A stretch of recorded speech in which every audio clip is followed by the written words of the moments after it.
Alright guys, back in the beautiful East Bay on the homies MT10, which I'm gonna review, which I'm so excited. Anyways, FZ10, I'm sorry, it's the FZ10, it's not the MT10. It's 2017, just right a year before they changed the FZs to MTs. Alright, I miss going to school. I miss the Bay.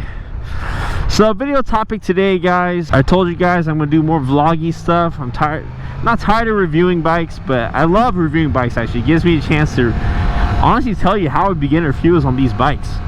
But I want to talk about today the truth about owning and riding a leader bike, 1000 cc's or anything above.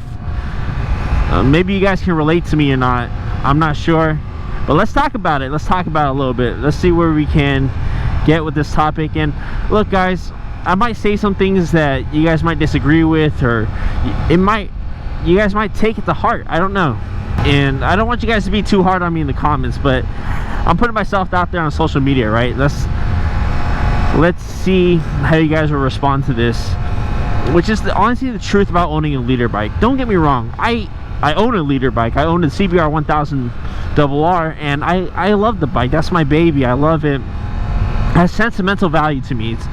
My friend got me that bike, and you know, he helped me out again. It has a lot of sentimental value to me, and I love the leader bike, the leader engine, everything, cross-plane engine, whatever, inline fours. I love them all.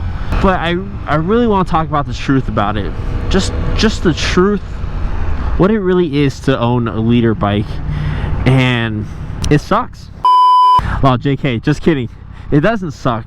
Just about the necessary use of that engine. And don't get me wrong, whether you guys own a leader bike or you guys don't, I'm specifically saying this for a leader bike is because they're totally fast bikes. Like, they're 100% fast bikes. And to be honest with you, on the street riding it, you'll never get to use probably 30-40% of what it's actually used for.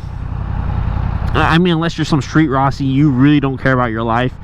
But on the street, unless you're tracking on the street, you're not gonna really use what it's really worth. And even in track, you probably only use like maybe 60-70% of what these leader bikes can potentially actually do. I'm not saying this to hurt anyone, but you're really not going to use what the leader bike is for. So then people ask like, hey, what's the point of owning one then?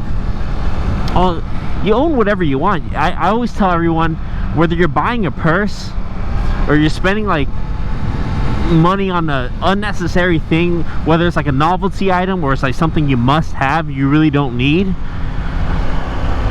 it's more power to you. If you can afford it, then you go buy it. That's all I gotta say. That's your money, you can afford it, you're not hurting anybody, go buy it. Which is why I have the CBR 1000, right? It's because I like the bike, I like the look of it, I like the power of it. But let's be honest here, when you're riding a leader bike, this the only thing that gets to me, and it's true, my friends have brought it up, is that you can take it like 40-50 miles per hour and then maybe 80 on the freeway, right? And especially when you're in the low RPMs in the CBR or on any leader bike, it's like it's telling you like, go faster. Like, you're not using any power from me, like go faster on me, you know what I mean? Like, it just tells you that go faster, like, you know, you're lugging the engine, like go faster, like pull the throttle more. And that's pretty much how it is on leader bikes. And this is sad truth. I mean, it sucks, yeah, but pretty much your bike is telling you like you need to pull the throttle more, and you can't if you're abiding by the rules and you're a law-abiding citizen or whatever. You can't really pull the throttle. And then, you know, there's people out there that's like, hey, it's only illegal if you get caught, right? Hey, that's more power to you. I'm not that type of person.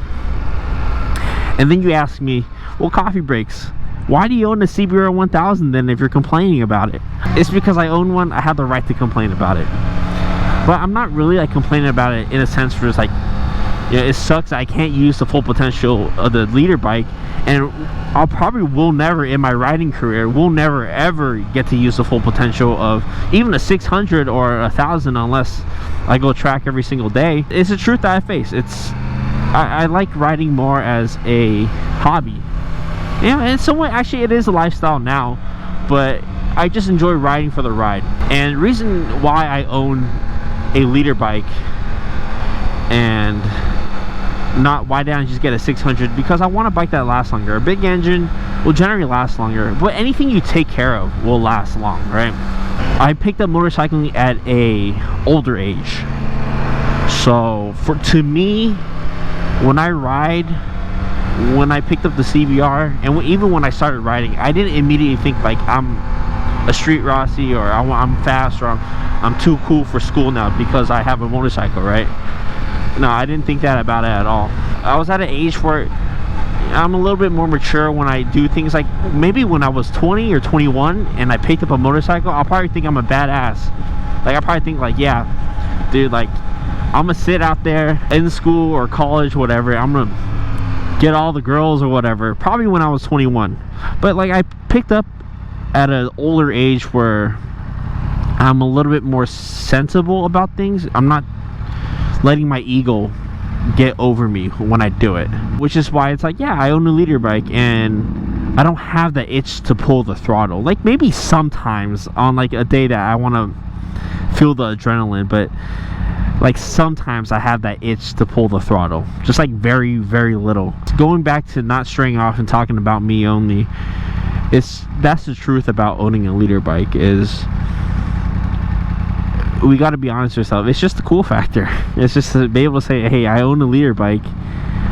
Are you really getting it for the speed, maybe, or are you getting it because it's a leader bike? Who knows? I'm not trying to knock anyone for it, but I just kind of want to bring up like the topic of the truth about owning a leader bike.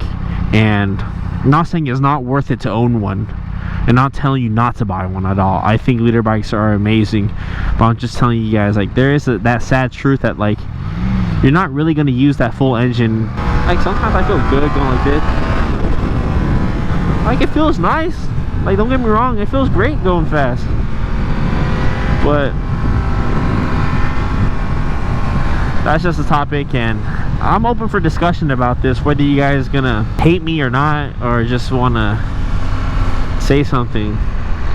But it's just I'm open for discussion. Change my mind or whatever, I'm an open book. I'm open for discussion on this. Actually, I actually want to know what you guys think about any leader bike owners out there, or even anyone who owns an R3 or a 300, anyone who owns like a 300 or 600. Let me know in the comments, like, or send me a DM, like, what do you guys really think about owning like a leader bike? This is my take on it, my personal take, and again, I'm not trying to offend anyone, but this is just my specific take on owning a leader bike. About does it for me today, guys. I got a review to do this in the morning.